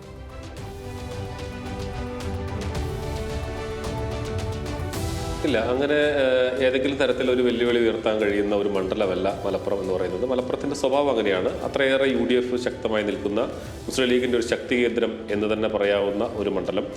PK കുഞ്ഞാലിക്കുട്ടിയും അതോടൊപ്പം തന്നെ അവരുടെ CH-ഉം ഒക്കെ മത്സരിച്ചിരുന്ന MK മുന്നൂർ മത്സരിച്ച് ജയിച്ച ആ മണ്ഡലമാണ്. അതിപ്പോഴും ആ മുസ്ലിം ലീഗിന് അത്രയും കരുത്തിട്ട് നിൽക്കുന്ന ഒരു മണ്ഡലമാണ്. അവിടെ ഇത്തവണ ഒരു മാറ്റം LDF-നകത്ത് വരുന്നത് പറയുന്നത് CPM ആയിരുന്നു അവിടെ മത്സരിച്ചിരുന്നത്. അത് ഇത്തവണ NCP-ക്ക് കൊടുത്ത് NCP കോട്ടക്കൽ NCP ആയിരുന്നു. അത് ആ സീറ്റ് വെച്ച് മാറ്റം LDF-നകത്ത് ഉണ്ടായി എന്നതിനെ മാറ്റി നിർത്തി കഴിഞ്ഞാൽ വേറെ കാര്യമായ ചലനങ്ങളോ അല്ലെങ്കിൽ ഒന്നും ഉണ്ടാക്കാൻ കഴിയില്ല എന്നുള്ളത് തന്നെയാണ്. പക്ഷേ ഒരു നല്ല മത്സരം, അത് നല്ല മത്സരം എന്ന് പറയുന്നത് തോൽക്കുന്ന യുദ്ധത്തിലും പടയാളികൾ വേണമെന്ന് പറയുന്ന പോലെ തന്നെ നല്ല ഫൈറ്റ് ഉണ്ടാക്കിയെടുക്കുക, അവരുടെ ഭൂരിപക്ഷം പരമാവധി കുറയ്ക്കാൻ ശ്രമിക്കുക, അവരുടെ സർക്കാർ നടത്തിയിട്ടുള്ള വികസന പ്രവർത്തനങ്ങൾ ചൂണ്ടിക്കാട്ടി വികസനം എന്നുള്ള അതിലേക്ക് ആളുകളുടെ നിഷ്പക്ഷരായി നിൽക്കുന്ന ആളുകൾ കൂടുതൽ വോട്ടുകൾ നേടിയെടുക്കാൻ കഴിയുക, അങ്ങനെയുള്ള നല്ല രീതിയിലുള്ള പ്രചരണങ്ങളൊക്കെ നടത്തി അതിനെ ആ വിജയത്തിൻ്റെ ഒരു വലിപ്പത്തെ കുറയ്ക്കാൻ കഴിയുക എന്നുള്ളത് തന്നെയായിരിക്കും അവിടെ LDF-ൻ്റെ പ്രധാന ശ്രമം. അപ്പം നമ്മൾ ആ രീതിയിൽ തന്നെയുള്ളൊരു പ്രചരണമായിരിക്കും അവർ ഉദ്ദേശിക്കുന്നത്. കൊണ്ടായിരിക്കും ഒരു പക്ഷേ അവിടുന്ന് CPM മാറി അവിടെ NCP ഒരു സ്വതന്ത്ര സ്ഥാനാർത്ഥിയൊക്കെ നിർത്തി നല്ലൊരു ആ രീതിയിലൊരു ഫൈറ്റ് ഉണ്ടാക്കിയെടുക്കാൻ കഴിയുമെന്നുള്ളതാണ് അവർ കരുതുന്നത്. അവിടെ മുസ്ലിം ലീഗ് ഇത്തവണ ആലോചിക്കുന്ന പേരുകൾ, ഒന്ന് മുസ്ലിം ലീഗിൻ്റെ സംസ്ഥാന ജനറൽ സെക്രട്ടറി PM സലാമിൻ്റെ പേര് ഉയർന്നു കേൾക്കുന്നുണ്ട്. മറ്റൊന്ന് പഴയ മുനിസിപ്പൽ ചെയർമാനായിട്ടുള്ള മുജീബ് കാടേരിയുടെ പേര് ഉയർന്നു കേൾക്കുന്നുണ്ട്. അതുമല്ല എങ്കിൽ ഒരു പക്ഷേ വേങ്ങരയിൽ നിന്നും കുഞ്ഞാലിക്കുട്ടി മാറുന്നതിനെക്കുറിച്ച് ആലോചിക്കുകയാണെങ്കിൽ അദ്ദേഹം മലപ്പുറത്തേക്ക് വരാനുള്ള ഒരു സാധ്യത കൂടി കാണുന്നുണ്ട്. അപ്പം കുഞ്ഞാലിക്കുട്ടിയാണ് മലപ്പുറത്തേക്ക് വരുന്നതെങ്കിൽ പിന്നെ അവിടെ നമുക്ക് നോക്കേണ്ടതില്ല, ഒരു ഏകപക്ഷീയമായ ഫൈറ്റിലേക്ക് പോകുന്ന തരത്തിലേക്ക് അത് മാറുന്ന ഒരു സാഹചര്യം ഉണ്ടാകും. ഞാൻ ഈ ഘട്ടത്തിൽ ഒന്ന് ഇടപെട്ട് ചോദിക്കുകയാണ്. പ്രസാദ്, ഞാൻ ഇടപെട്ട് ചോദിക്കണം. അതായത് വേങ്ങരയിൽ നിന്ന് മലപ്പുറത്തേക്ക് എന്തുകൊണ്ടായിരിക്കാം കുഞ്ഞാലിക്കുട്ടിയെ മാറ്റി പരീക്ഷിക്കുന്നത്? അതിൻ്റെ ഒരു സാഹചര്യം സത്യത്തിൽ ഇപ്പോൾ നിലവിൽ അത്തരം ഒരു രാഷ്ട്രീയ സാഹചര്യമുണ്ടോ? എന്തായിരിക്കാം അതിലൂടെ ലീഗ് ഉദ്ദേശിക്കുന്നുണ്ടാവുക? നിലവിൽ അങ്ങനെ കുഞ്ഞാലിക്കുട്ടിയെ വേങ്ങരയിൽ നിന്ന് മലപ്പുറത്തേക്ക് മാറ്റുന്നതിനെ കുറിച്ച് ആലോചനകൾ നടക്കുന്നില്ല. സത്യത്തിൽ അങ്ങനെ പ്രചരണങ്ങൾ നടക്കുന്നുണ്ട്. അതിൻ്റെ ഒരു കാരണം പറയുന്നത്, ഇപ്പം നമ്മൾ ലീഗിലെ പല നേതാക്കന്മാരുമായി സംസാരിച്ചപ്പോൾ പറയുന്നത് മലപ്പുറം എന്ന് പറയുന്നത് ജില്ലാ ആസ്ഥാനമാണ്. അപ്പോൾ ജില്ലാ ആസ്ഥാനത്തെ MLA എന്ന് പറയുന്നത് അവിടുത്തെ ഒരു മുതിർന്ന നേതാവായി കൊള്ളാം എന്ന് ഒരു ആഗ്രഹം ചില നേതാക്കന്മാർ അഭിപ്രായം പറയുന്നുണ്ട്. അതുകൊണ്ടുകൂടിയാണ്. മറ്റൊന്ന്, അവിടുത്തെ സ്ഥാനാർത്ഥിയുമായി ബന്ധപ്പെട്ടുകൊണ്ട് ഉബൈദുള്ളയാണ് നിലവിലെ അവിടുത്തെ MLA. അദ്ദേഹം 3 ടൈം പൂർത്തിയായി, മറ്റൊരാൾ വരുന്നു. അപ്പം ഈ സ്ഥാനാർത്ഥി ആഗ്രഹിച്ച് നിൽക്കുന്ന ആളുകൾ ിൽ ചില ഭിന്നതകളും വിഭാഗീയതയൊക്കെ ഉണ്ട്. സ്വാഭാവികമായി ഒരു പാർട്ടിയിൽ ഉണ്ടാകുന്നതാണ് സീറ്റ് കിട്ടുന്നതിന് വേണ്ടിയിട്ടുള്ള ചില കളികൾ. അപ്പോൾ അത് ഒഴിവാക്കാൻ വേണ്ടി ഒരു മുതിർന്ന നേതാവിനെ കൊണ്ടുവരിക എന്നുള്ളത് മാത്രമാണ്. അതിപ്പം കുഞ്ഞാലിക്കുട്ടി വേങ്ങരയിൽ മത്സരിച്ചാലും മലപ്പുറത്ത് മത്സരിച്ചാലും ഒരുപോലെയാണ്. കാരണം ഒരു ബെൻസുകാരിൽ നിന്ന് മറ്റൊരു ബെൻസുകാരിലേക്ക് കയറുന്നത് പോലെയുള്ളൂ. അത്രയും സുരക്ഷിതമായ മണ്ഡലമാണ് അത്. വേങ്ങരയിൽ മത്സരിച്ചാലും സുരക്ഷിതമാണ്, മലപ്പുറത്ത് മത്സരിച്ചാലും സുരക്ഷിതമാണ്. അതുകൊണ്ട് കുഞ്ഞാലിക്കുട്ടിയെ അവിടെ നിന്ന് ഏതെങ്കിലും തരത്തിൽ അദ്ദേഹത്തിന് വെല്ലുവിളി നേരിട്ടതുകൊണ്ട് മലപ്പുറത്തേക്ക് വരുന്നതല്ല. അവിടെ ഇത്തരം കാര്യങ്ങൾ പരിഗണിക്കുകയാണെങ്കിൽ, ഇപ്പം ഒരു പുതിയ ഉബൈദുള്ള മാറി പുതിയ ഒരാൾ വരുന്നു, അപ്പം അവർക്കിടയിൽ അങ്ങനെ ഒരു തർക്കമുണ്ടെങ്കിൽ ആ തർക്കം പരിഹരിക്കാൻ വേണ്ടി ഒരു മുതിർന്ന നേതാവിനെ നിർത്തുക എന്നുള്ളതാണ്. അതല്ല എങ്കിൽ ജില്ലാ ആസ്ഥാനത്ത് മുസ്ലിം ലീഗിൻ്റെ ഒരു പ്രധാനപ്പെട്ട നേതാവ് തന്നെ ആവട്ടെ, അവിടുത്തെ MLA എന്ന ചിന്തയിലേക്ക് പോയാൽ മാത്രമേ കുഞ്ഞാലിക്കുട്ടി മലപ്പുറത്തേക്ക് വരികയുള്ളൂ. അതല്ലെങ്കിൽ അദ്ദേഹം വേങ്ങരയിൽ തന്നെയായിരിക്കും. വേങ്ങരയിലെ മുസ്ലിം ലീഗിൻ്റെ പ്രാദേശിക ഘടകങ്ങളെല്ലാം ആവശ്യപ്പെട്ടിരിക്കുന്നത് കുഞ്ഞാലിക്കുട്ടി വേങ്ങരയിൽ തന്നെ തുടരട്ടെ എന്നുള്ളതാണ്. ഏറെക്കുറെ അതുതന്നെ ആയിരിക്കാം അവർ തീരുമാനിക്കുകയും ചെയ്യുന്നത്. പിന്നീട് മുസ്ലിം ലീഗിൻ്റെ സംസ്ഥാന അധ്യക്ഷനാണ് അക്കാര്യത്തിൽ ഒരു അന്തിമ തീരുമാനം എടുക്കേണ്ടത്. അതല്ലാതെ വേറെ ഏതെങ്കിലും വെല്ലുവിളി ഉണ്ടായതുകൊണ്ടോ ഒന്നുമല്ല അതിന് അത്തരം കാര്യങ്ങൾ ആലോചിക്കുന്നത്. നേരത്തെ പറഞ്ഞതുപോലെയുള്ള കാര്യം മാത്രമാണ് അവിടെ ചെയ്യാൻ കഴിയുന്നത്. ഞാൻ നേരത്തെ പറഞ്ഞതുപോലെ മുസ്ലിം ലീഗിന് അല്ലെങ്കിൽ UDF-ന്റെ ഭൂരിപക്ഷം അവർ അവകാശപ്പെടുന്ന തരത്തിലേക്ക് വർദ്ധിക്കാതിരിക്കാനുള്ള ശ്രമം LDF നടത്തുക എന്നുള്ളത് മാത്രമാണ്. നല്ലൊരു സ്ഥാനാർത്ഥിയെ നിർത്തുക എന്നുള്ളത് മാത്രമാണ് അവർക്ക് ചെയ്യാൻ കഴിയുക. ശരി, ശ്രീ പ്രശാന്ത്, എന്തായാലും ഒരു തരത്തിലുമില്ല ഇടത് ആഭിമുഖ്യമില്ലാത്തൊരു മണ്ഡലമാണ്. അപ്പോൾ അവിടെ രണ്ടാം ശക്തിയെക്കുറിച്ചും മൂന്നാം ശക്തിയെക്കുറിച്ചും നമ്മൾ പ്രത്യേകിച്ച് എന്തെങ്കിലും ആലോചിക്കേണ്ട കാര്യമുണ്ടോ? നേരത്തെ പറഞ്ഞ ആ ചോദ്യത്തിൻ്റെ മറുപടി ഞാൻ ഒന്ന് കൂട്ടിച്ചേർക്കാം. അതായത് സാധാരണഗതിക്ക് ഇത് ഈ മണ്ഡലം മലപ്പുറത്ത് കുഞ്ഞാലിക്കുട്ടി വരണം എന്ന് പറയുന്നത് അടുത്ത ഭരണം UDF-ൻ്റേതാകുമെന്നും കുഞ്ഞാലിക്കുട്ടി ഒരു പ്രധാന മന്ത്രിസ്ഥാനത്ത് എത്തുമെന്നും കൂടുതൽ വികസന പ്രവർത്തനം തങ്ങളുടെ മണ്ഡലത്തിൽ വേണം എന്നുള്ള നാട്ടുകാരുടെ ആവശ്യമാണ് പ്രതിഫലിക്കുന്നത് എന്ന് ഞാൻ മനസ്സിലാക്കിയിട്ടുള്ളത്. വേങ്ങരക്കാർ പറഞ്ഞു ഇനിയിപ്പോൾ അടുത്ത UDF മന്ത്രിസഭയിൽ കുഞ്ഞാലിക്കുട്ടിയുടെ വികസന പദ്ധതികൾ കൂടുതൽ ഞങ്ങളുടെ മണ്ഡലത്തിലാണ് വേണ്ടതെന്ന് വേങ്ങരക്കാർ പറയുമ്പോൾ മലപ്പുറം പറയുന്നത് കുഞ്ഞാലിക്കുട്ടി ഞങ്ങളുടെ മണ്ഡലത്തിൽ വന്ന് ഇവിടെ കൂടുതൽ വികസന പ്രവർത്തനം നടത്തണമെന്നാണ്. അങ്ങനെയാണ് എനിക്ക് വിലയിരുത്താൻ തോന്നുന്നത്. സ്വാഭാവികമായിട്ടും മലപ്പുറത്ത് കഴിഞ്ഞ കാലയളവിലെ വികസന പ്രവർത്തനങ്ങൾ നടന്നിട്ടുണ്ട്. പ്രധാനമായിട്ട് മുഖച്ഛായ മാറ്റിയ ഒരു സംഭവം എന്നുള്ളത് KSRTC ഡിപ്പോയുടെ ഒരു മാറ്റമാണ്. മുമ്പ് മലപ്പുറത്ത് പോയിട്ടുള്ളവരെ ഇപ്പോൾ മലപ്പുറത്തെത്തുമ്പോൾ കാണുന്ന കാഴ്ച വേറെയാണ്. അപ്പോൾ അതിന് പിന്നിൽ MLA ആണെന്നും LDF സർക്കാരാണെന്നും രണ്ട് വിഭാഗത്തു നിന്നും അവകാശവാദങ്ങൾ ഉയരുന്നുണ്ട്. പിന്നീട് മൊത്തത്തിൽ മലപ്പുറം ജില്ലയിൽ ഈ ഭരണവിരുദ്ധ വികാരം കാര്യമായിട്ടുണ്ട്. സ്വാഭാവികമായിട്ട് വെള്ളാപ്പള്ളി നടേശൻ്റെ പ്രസ്താവന ഉൾപ്പെടെയുള്ളത് പാർട്ടി പ്രവർത്തകർക്കുള്ളിൽ പോലും ഭയങ്കരമായിട്ടുള്ള തിരിച്ചടി തദ്ദേശ തെരഞ്ഞെടുപ്പിൽ നമ്മൾ കണ്ടു കഴിഞ്ഞതാണ്. ആ തിരിച്ചടികൾ സ്വാഭാവികമായിട്ട് അല്ലെങ്കിൽ ഉള്ള സീറ്റുകൾ വോട്ടിൻ്റെ കുറവ് സ്വാഭാവികമായിട്ട് ഈ നിയമസഭാ തെരഞ്ഞെടുപ്പിൽ നമുക്ക് പ്രതീക്ഷിക്കാവുന്നതാണെന്നാണ് എനിക്ക് തോന്നുന്നത്. ഉള്ള വോട്ടും പോലും വളരെ കാര്യമായിട്ടുള്ള കുറവ് സംഭവിക്കും എന്നുള്ളൊരു ആശങ്ക LDF പ്രവർത്തകർക്കുള്ളിൽ തന്നെ ഉണ്ടായിട്ടുണ്ട്. ശരി, എന്തായാലും ഇനി തിരൂരങ്ങാടിയിലേക്കാണ് പോകുന്നത്. അതും മുസ്ലിം ലീഗിൻ്റെ വിശ്വസ്ത മണ്ഡലമാണ് തിരൂരങ്ങാടിയും. പ്രത്യേകിച്ച് ആമുഖത്തിൻ്റെ മുഖവുരയുടെ കാര്യമൊന്നുമില്ല. പിന്നെ ചില കൗതുകങ്ങളൊക്കെ നോക്കുകയാണെങ്കിൽ മുഖ്യമന്ത്രി ആയ ശേഷം AK ആൻ്റണി 1995 തിരൂരങ്ങാടിയിൽ ഉപതെരഞ്ഞെടുപ്പിനെ നേരിട്ടിട്ടുണ്ട് എന്നതാണ് ഒരു ചരിത്രത്തിലെ ഒരു പ്രധാന കൗതുകമുള്ള ഏട്. പിന്നെ നിലവിലത്തെ സാഹചര്യം പരിശോധിക്കുമ്പോൾ KPA മജീദാണ് നിലവിലെ MLA. കഴിഞ്ഞ കാലങ്ങളിലെ പോലെ ഇക്കുറിയും സ്വതന്ത്രനെ നിർത്തിയുള്ള പരീക്ഷണം തുടരാനാണ് LDF-ൻ്റെ ഒരു തീരുമാനം എന്നുള്ളതാണ്. ഈ തിരൂരങ്ങാടി അസംബ്ലി മണ്ഡലം 2021 നിയമസഭാ തെരഞ്ഞെടുപ്പിലെ കണക്കുകൾ പരിശോധിക്കുമ്പോൾ ഞാൻ പറഞ്ഞതുപോലെ KPA മജീദായിരുന്നു മത്സരിച്ചിരുന്നത്. അദ്ദേഹത്തിന് അവിടെ 73,499 വോട്ടുകളാണ് അവിടെ നിന്ന് സമാഹരിക്കാനായത്. 49.74%. മറ്റൊന്ന് നിയാസ് പുളിക്കലകത്താണ് മത്സരിച്ചത് സ്വതന്ത്രനായിട്ട്. 63,921 വോട്ടുകൾ അവിടെ നിന്നും നേടി. BJP സ്ഥാനാർത്ഥിയായി സത്താർ ഹാജിയാണ് മത്സരിച്ചത്. 8,314 വോട്ടുകൾ അവിടെ നിന്ന് നേടിയിട്ടുണ്ട്. 9,578 വോട്ടിൻ്റെ ഭൂരിപക്ഷത്തിലാണ് KPA മജീദ് അവിടെ 2021 നിയമസഭാ തെരഞ്ഞെടുപ്പിൽ വിജയിച്ചു കയറിയത്. ഇനി നമ്മൾ പതിവ് പോലെ 2024 ലോക്സഭാ തെരഞ്ഞെടുപ്പിലേക്ക് വരികയാണ്. പൊന്നാനി ലോക്സഭാ മണ്ഡലത്തിന് കീഴിലാണ് തിരൂരങ്ങാടി ഉള്ളത്. അബ്ദുസമദ് സമദാനിയാണ് അവിടെ നിന്ന് മത്സരിച്ചത്. ഈ പൊന്നാനി ലോക്സഭാ മണ്ഡലത്തിൽ അന്ന് ജനവിധി നേടിയത് അബ്ദുസമദ് സമദാനി മുസ്ലിം ലീഗ് സ്ഥാനാർത്ഥിയായിരുന്നു. അദ്ദേഹം 92,980 വോട്ടുകളാണ് അവിടെ നിന്ന് നേടിയത്. മറ്റൊന്ന് CPIM-ൻ്റെ KS ഹംസയാണ് എതിർ സ്ഥാനാർത്ഥിയായി മത്സരിച്ചിരുന്നതിൽ ഒരാൾ. അദ്ദേഹം 38,833 വോട്ടുകൾ തിരൂരങ്ങാടിയിൽ നിന്നും നേടിയിട്ടുണ്ട്. അഡ്വക്കേറ്റ് നിവേദിത BJP സ്ഥാനാർത്ഥി, അവർ അവിടെ നിന്നും 11,393 വോട്ടുകൾ നേടിയിട്ടുണ്ട്. ഇതാണ് 2024 ലോക്സഭാ തിരഞ്ഞെടുപ്പ് ചിത്രം എന്ന് പറയുന്നത്. ഇനി നമ്മൾ പതിവ് പോലെ വീണ്ടും തദ്ദേശ തിരഞ്ഞെടുപ്പ് ചിത്രം പരിശോധിക്കുകയാണ്. പരപ്പനങ്ങാടി മുനിസിപ്പാലിറ്റി UDF-നൊപ്പം നിൽക്കുന്നു. കക്ഷി നില പരിശോധിക്കുകയാണെങ്കിൽ സീറ്റ് നില പരിശോധിക്കുമ്പോൾ 33 UDF-നൊപ്പം, LDF-നൊപ്പം 3, മറ്റുള്ളവരുടെ കൂടെ NDA 3, അതേഴ്സ് 7. 2020 ഇത് UDF-നൊപ്പമായിരുന്നു നിന്നിരുന്നത്. ഇനി തിരൂരങ്ങാടി മുനിസിപ്പാലിറ്റി UDF-നൊപ്പമാണ് നിൽക്കുന്നത്. അവിടെ UDF 34, LDF 1, മറ്റുള്ളവർ 5. 2020 UDF-നൊപ്പം തന്നെയായിരുന്നു.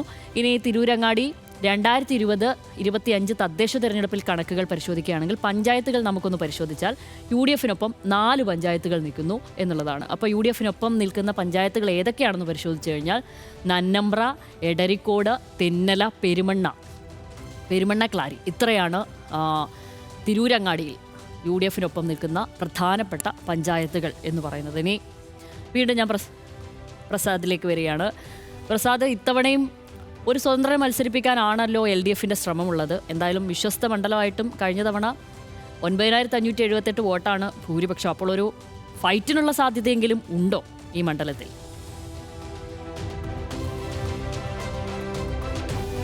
ഷംലി, ഇവിടെ CPIയുടെ അജിത് കൊളാടി അദ്ദേഹമാണ് മത്സരിക്കുക. അദ്ദേഹത്തിന്റെ സ്ഥാനാർത്ഥിത്വം തീരുമാനിച്ചു കഴിഞ്ഞിട്ടുണ്ട്. ഇവിടെ തിരുരങ്ങാടി മണ്ഡലം ഷംലി തുടക്കത്തിൽ പറഞ്ഞതുപോലെ അതിനകത്ത് എത്രത്തോളം UDF സുരക്ഷിതത ആണ് എന്നുള്ളതിന്റെ തെളിവ് 95-ൽ AK ആന്റണി വന്ന് മത്സരിച്ച് AK ആന്റണി മുഖ്യമന്ത്രിയായതിനു ശേഷം അദ്ദേഹത്തിനെ പരാജയപ്പെടാതെ ജയിക്കാൻ സുരക്ഷിതമായ ഒരു മണ്ഡലം ഒരുക്കി കൊടുത്തത് മുസ്ലിം ലീഗാണ്. കാരണം അന്നത്തെ നമുക്കറിയാം ഗ്രൂപ്പ് പോലും എല്ലാം അറിയാം. കോൺഗ്രസിന് അത്രയും ഭൂരിപക്ഷമുള്ള ഒരു സ്ഥലത്ത് പോലും AK ആന്റണിക്ക് മത്സരിക്കാനുള്ള അല്ലെങ്കിൽ AK ആന്റണിയെ നിർത്തി മത്സരിപ്പിക്കാനുള്ള ധൈര്യമില്ലാതിരുന്ന കോൺഗ്രസിന് ഏറ്റവും സുരക്ഷിതമായൊരു സ്ഥലം ധൈര്യമായി നിങ്ങൾ പോരൂ എന്ന് പറഞ്ഞ് അവിടെ ഇടം കൊടുത്ത് അവിടെ വലിയ ഭൂരിപക്ഷത്തിന് വിജയിപ്പിച്ച ഒരു മണ്ഡലമാണ് തിരൂരങ്ങാടി. അപ്പോൾ പിന്നെ കൂടുതൽ പ്രത്യേകിച്ച് പറയേണ്ടതില്ലല്ലോ. അത്രയും UDF സുരക്ഷിത മണ്ഡലം. ഇവിടെ ഒരു കൗതുകം, നമുക്ക് കാത്തിരിക്കുന്ന ഒരു കൗതുകം എന്ന് പറയുന്നത് അവിടുത്തെ ഉയർന്നു വന്ന പേര് ഒന്ന് പരിഗണിക്കുന്നത് മുസ്ലിം ലീഗ് പരിഗണിക്കുന്നത് ഒന്ന് അവരുടെ സംസ്ഥാന ജനറൽ സെക്രട്ടറി PMA സലാം, അതല്ലെങ്കിൽ അവരുടെ വനിതാ നേതാവ് സുഹറ മമ്പാട്. ഈ സുഹറ മമ്പാട് മുജാഹിദ് വനിതാ വിഭാഗത്തിന്റെ അവരുടെ കൂടി നേതാവാണ്. അപ്പം മുജാഹിദ് വിഭാഗത്തിന് വലിയ സ്വാധീനമുള്ള ഒരു മണ്ഡലം കൂടിയാണ് തിരൂരങ്ങാടി എന്ന് പറയുന്നത്. അങ്ങനെ ഒരു വനിതാ സ്ഥാനാർത്ഥി മുസ്ലിം ലീഗിന് ഒരു വനിതാ സ്ഥാനാർത്ഥി ഉണ്ടാകുകയാണെങ്കിൽ അത് സുരക്ഷിതമായ മുസ്ലിം ലീഗിന്റെ തന്നെ ഒരു മണ്ഡലത്തിൽ തന്നെ വരുമ്പോൾ അതിനോട് അവിടുത്തെ മറ്റു വിഭാഗങ്ങൾ ഈ വനിതാ സ്ഥാനാർത്ഥികൾ വരുമ്പോൾ സുന്നി വിഭാഗങ്ങളൊക്കെ എങ്ങനെയാണ് അതിനോട് റിയാക്ട് ചെയ്യുന്നത്, അവരുടെ പ്രതികരണം എങ്ങനെയാണ് എന്നറിയാനുള്ള ഒരു കൗതുകം സ്വാഭാവികമായിട്ട് ഉയർന്നു വരുന്നുണ്ട്. അതെങ്ങനെയായിരിക്കും? കാരണം ഇവർ മുജാഹിദിന്റെ കൂടി നേതാവായതുകൊണ്ട് ഇപ്പോഴുണ്ടാകുന്ന തർക്കങ്ങളും അത്തരം കാര്യങ്ങളും ഒക്കെ ഏതെങ്കിലും തരത്തിൽ അതിനെ ബാധിക്കുമോ എന്നുള്ളതാണ് ഇതിനകത്തൊരു സസ്പെൻസ് ഉള്ളത്. പക്ഷേ മുസ്ലിം ലീഗ് കരുതുന്നത് അത്രയും സുരക്ഷിത സുഹറമമ്പാടിനോട് ഉറപ്പിച്ചിട്ടില്ല. പക്ഷേ ചർച്ചകൾ ഉയർന്നു വരുന്നുണ്ട്. ഈ ആശങ്ക ലീഗിനുമുണ്ട്. അവരൊരു വനിതാ സ്ഥാനാർത്ഥിയെ നിർത്തുമ്പോൾ പ്രത്യേകിച്ച് മറ്റൊരു വിഭാഗത്തിൽപ്പെട്ട മുജാഹിദ് വിഭാഗത്തിൽപ്പെട്ട ഒരാളുടെ ഒരു വനിതാ നേതാവിനെ നിർത്തുമ്പോൾ അതിനെ എങ്ങനെയാണ് സ്വീകരിക്കും, സുന്നി വിഭാഗം ഉൾപ്പെടെയുള്ളവ സ്വീകരിക്കുക എന്നതിൻ്റെ ഒരു ആശങ്ക ലീഗിനുമുണ്ട്. അപ്പോൾ അതിനകത്ത് ചർച്ച എന്തെങ്കിലും നടന്നു വരുന്നു. അതല്ല എങ്കിൽ PMA സലാമിൻ്റെ പേര് ഉയർന്നു വരുന്നുണ്ട്. നമുക്ക് ആ ഒരു കൗതുകമാണ് വരുന്നത്. നേരത്തെ ഞാൻ പറഞ്ഞതുപോലെ തന്നെ ആ മണ്ഡലത്തിലും ഈ പറയുന്നത് പോലെ സംസ്ഥാന സർക്കാർ നടപ്പിലാക്കിയിട്ടുള്ള അവരുടെ വികസന പ്രവർത്തനങ്ങളും അത്തരം കാര്യങ്ങളൊക്കെ ചൂണ്ടിക്കാട്ടിക്കൊണ്ട് തന്നെയായിരിക്കും LDF പ്രചാരണം നടക്കുക. അത് എങ്ങനെ നിഷ്പക്ഷതയും മറ്റും വോട്ടൊക്കെ നേടാൻ കഴിയുമോ എന്നുള്ള കാര്യങ്ങളായിരിക്കും ആലോചിക്കുക. എന്തായാലും വലിയൊരു ഭൂരിപക്ഷത്തിലേക്ക് പോകാതെ കഴിഞ്ഞ തവണ KP മജീദ് മത്സരിച്ച സമയത്ത് ആ 10,000-ൽ താഴെ നിർത്താൻ LDF കഴിഞ്ഞിട്ടുണ്ട്. അപ്പോൾ ഇത്തവണയും ആ രീതിയിലേക്ക് കൊണ്ടുവരിക എന്നുള്ളത് തന്നെയാണ് അവിടെ പ്രധാനപ്പെട്ടത്. ലീഗിനൊക്കെ ഒരുപാട് ഗ്രൂപ്പിസൊക്കെ ഉള്ള ഒരു മണ്ഡലം കൂടിയാണ് ഈ തിരൂരങ്ങാടി. അപ്പോൾ അതൊക്കെ ഫലപ്രദമായി ഉപയോഗപ്പെടുത്തി അവരുടെ ഭൂരിപക്ഷത്തെയൊക്കെ കുറയ്ക്കുക എന്നുള്ളത് തന്നെയായിരിക്കും അവർ സ്വാഭാവികമായി നോക്കുക. ഇത്തരം ഭിന്നതകളും അത്തരം കാര്യങ്ങളൊക്കെ ഉപയോഗപ്പെടുത്താൻ കഴിയുമോ എന്നതാണ് നമുക്ക് കാത്തിരുന്ന് കാണേണ്ടത്. ശരി, ഇനി പ്രശാന്തിലേക്ക് പോവുകയാണെങ്കിൽ പ്രത്യേകിച്ച് ഇതിൽ കൂടുതൽ എന്തെങ്കിലും കൂട്ടിച്ചേർക്കാനുണ്ടോ എന്ന് മാത്രമേ ചോദിക്കാനുള്ളൂ. പ്രസാദ് പറഞ്ഞിട്ടുള്ള ആ ഒരു സുഹറ മമ്പാടിൻ്റെ സ്ഥാനാർത്ഥിത്വം തന്നെയാണ് എല്ലാവരും കാത്തിരിക്കുന്നത്. അത് എങ്ങനെയാണ് സുന്നി സംഘടനകൾ സ്വാഭാവികമായിട്ട് സമസ്തയുടെ പ്രധാന കേന്ദ്രമായിട്ടുള്ള ദാറുൽ ഹുദ പോലുള്ള ചെമ്മാടുള്ള ദാറുൽ ഹുദ പോലുള്ള കേന്ദ്രങ്ങളിൽ സുഹറ മമ്പാട് പല പരിപാടികൾക്കും ഒരുപക്ഷെ MLA ആയാൽ പല പരിപാടികൾ വരേണ്ട സാഹചര്യം വരും. ഇതൊക്കെ എങ്ങനെ സുന്നി നേതാക്കൾ അല്ലെങ്കിൽ ഇവർ ഉൾക്കൊള്ളും എന്നുള്ള ആശങ്കയാണ് സ്വാഭാവികമായിട്ട് ലീഗ് നേതൃത്വത്തിന് സുഹറ മമ്പാടിൻ്റെ സ്ഥാനാർത്ഥിത്വം ആശങ്ക ഉണ്ടാക്കുന്നത്. അതിലുപരിയായിട്ട് പിന്നെ PMA സലാമിൻ്റെ പേരാണ് പിന്നെ മറ്റൊന്ന് ഉയർന്നത്. അത് മുമ്പത്തെ INL ബന്ധമൊക്കെ കാരണം സ്വാഭാവികമായിട്ട് പ്രാദേശിക നേതൃത്വത്തിൽ നിന്ന് എതിർപ്പ് ഉണ്ടായിരുന്നു. അപ്പോൾ പിന്നെ KMCC സീറ്റ് വേണമെന്ന് ആവശ്യപ്പെട്ടിട്ടുണ്ട്. ഒരുപക്ഷെ തിരുരങ്ങാടിയിൽ കൊടുത്താൽ അത്ഭുതപ്പെടാനില്ല. ശരി, എന്തായാലും വളരെ നന്ദി ശ്രീ പ്രസാദ് ഉടുമ്പശ്ശേരി, ശ്രീ PP പ്രശാന്ത്. എന്തായാലും മലപ്പുറം ജില്ലയിലെ ശേഷിക്കുന്ന മണ്ഡലങ്ങളുമായി നാളെ കാണാം. അതുവരെ നന്ദി, നമസ്കാരം, ശുഭരാത്രി.